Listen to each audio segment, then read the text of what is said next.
Karim Khan, the chief prosecutor of the International Criminal Court, is seeking the arrest of 3 of Hamas's top commanders, but also Israeli Prime Minister Benjamin Netanyahu and the Defense Minister Yoav Gallant. It's a massively controversial decision, but it's also an absolutely immense moment for what we would call the rules of war. How is this going to affect the way we prosecute war crimes, but also how we fight wars in the future?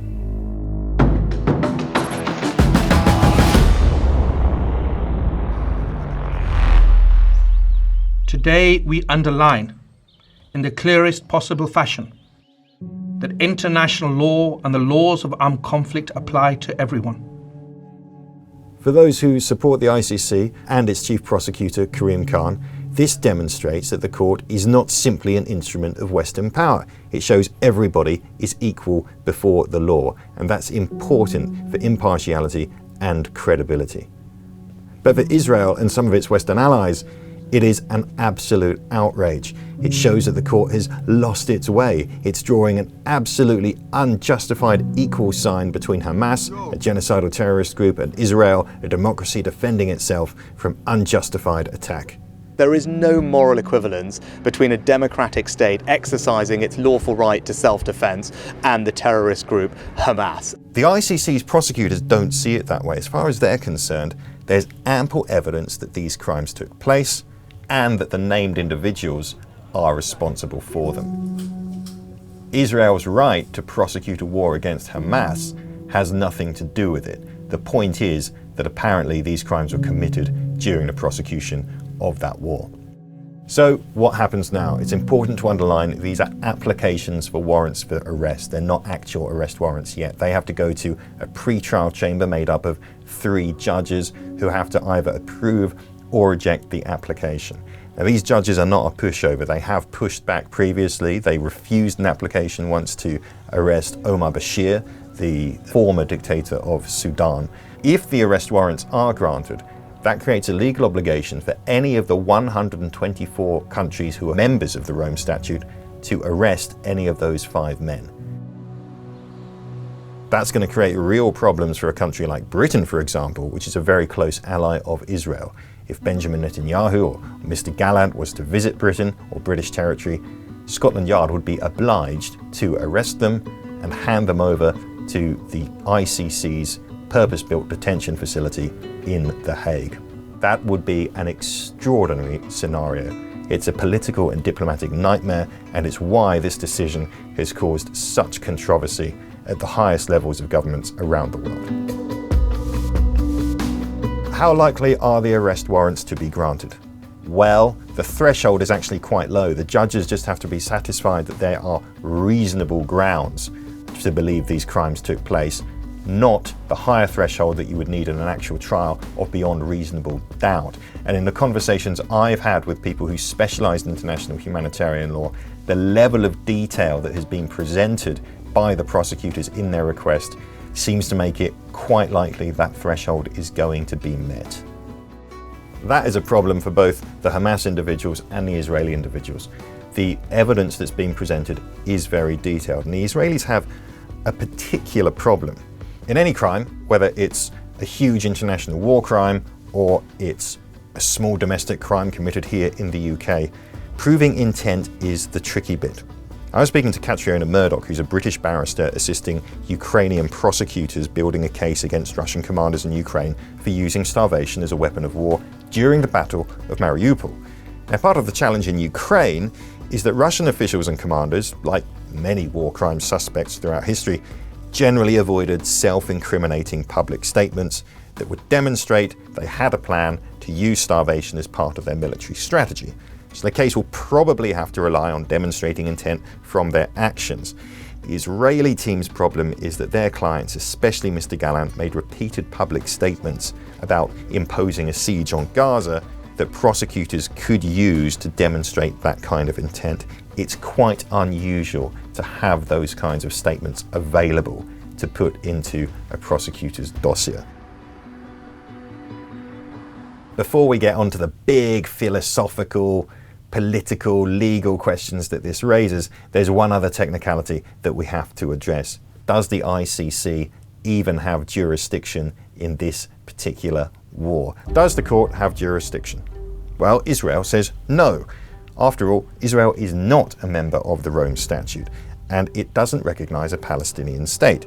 The ICC is meant to be able to prosecute any crime committed by citizens of or on the territory of any member of the Rome Statute. I don't believe for one moment that seeking these warrants is going to help get the hostages out, it's not going to help get aid in, and it's not going to help deliver a sustainable ceasefire. And as we've said from the outset, because Israel is not a signatory to the Rome Statute, and because Palestine is not yet recognised as a state, we don't think that the court has jurisdiction in this area. Now, Israel might also argue that since the ICC is a court of last resort, it's only meant to be used when local, national or regional judicial systems are unable or unwilling to impose justice. There's no grounds to open a prosecution, because Israel does have an independent, credible, functioning judiciary. The ICC disagrees. Palestinian leaders signed the Rome Statute in 2015, meaning it has got jurisdiction over Gaza and the West Bank, and that was confirmed in 2021 when the pre-trial chamber decided the court could exercise its criminal jurisdiction in that area. And here's the quote: "The territorial scope of this jurisdiction extends to Gaza and the West Bank, including East Jerusalem." On the second point, Mr. Khan has said he would much prefer Israeli courts to deal with this case, but that Israel's track record of failing to adequately prosecute crimes committed in the occupied territories makes that unlikely. What is the International Criminal Court? It can get confusing. So, first of all, it is not the International Court of Justice. That's the other one you'll hear about a lot. That is a UN forum. That's where countries, states, can sue one another. The ICC doesn't prosecute states, it prosecutes individuals. So the ICC does not have universal jurisdiction, but it has played an increasingly important role in what we might broadly call the rules-based order, this idea that there is some kind of accountability for individuals and nations who have committed bad crimes.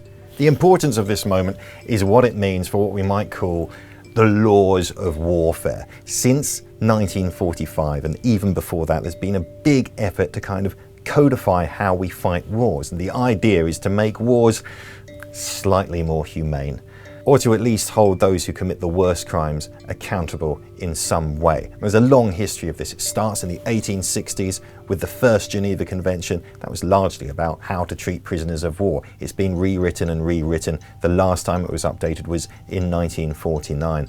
Other rules have been introduced elsewhere. The Rome Statute adds more rules.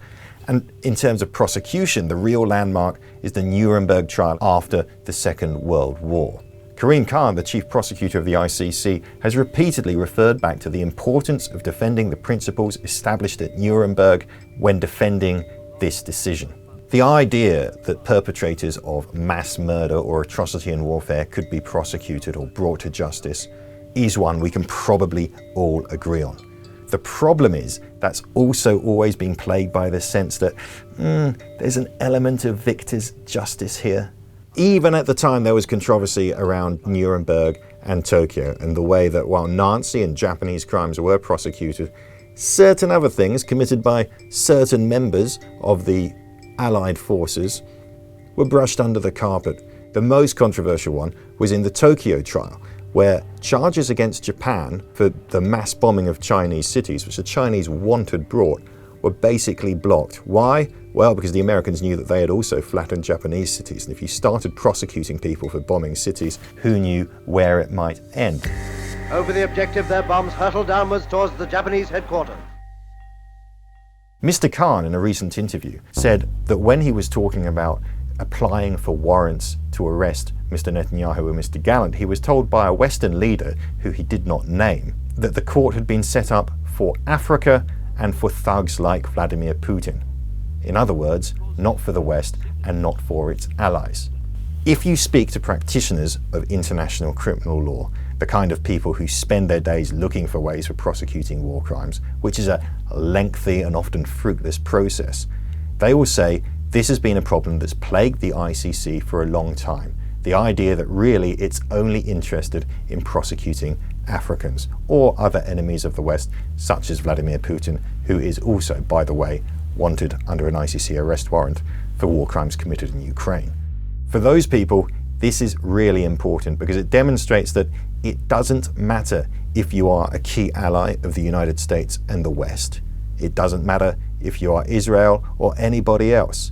If there is evidence that you have committed a war crime, you may well be subject to prosecution.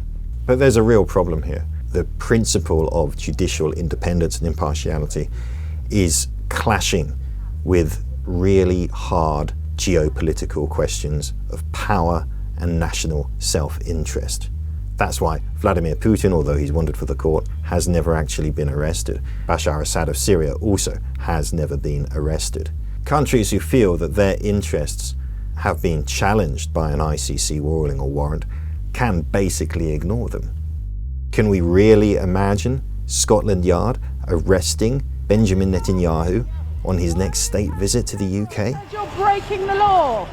If Western governments choose not to reinforce these arrest warrants, if they are issued, if they make clear that their own national interests, their own alliances are more important, if they say that we simply disagree with the findings of this court, then that's just going to reinforce that notion. And a lot of people around the world will conclude that, well, was there ever really any credible system of international justice? Maybe it always was just victors' justice. Different countries are already making different decisions about where they fall on that dividing line.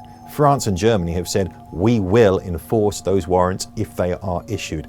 They seem to believe that the rule of law in international relations is more important in this case than simple geopolitical self-interest. The system we call the international rules-based order is already under immense stress as we enter into what is, let's be honest, one of the scariest moments of international confrontation in history. We're likely to see more wars, not fewer, in the next few years. Do we really want to go back to a world before Nuremberg, before the codification of criminal justice for war crimes and crimes against humanity, before the idea that people who commit these kinds of atrocities will be held accountable one way or another? Defence in Depth is a regular video output by The Telegraph of the big defence stories. If you'd like a daily fix of content about the war in Ukraine, I'd suggest Ukraine the Latest, The Telegraph's podcast. For more defence stories, we've left links in the description below. And if you have a topic you would like us to cover, let us know in the comments. Please do visit our website for the latest updates, news and analysis. Or failing that, you could buy the paper.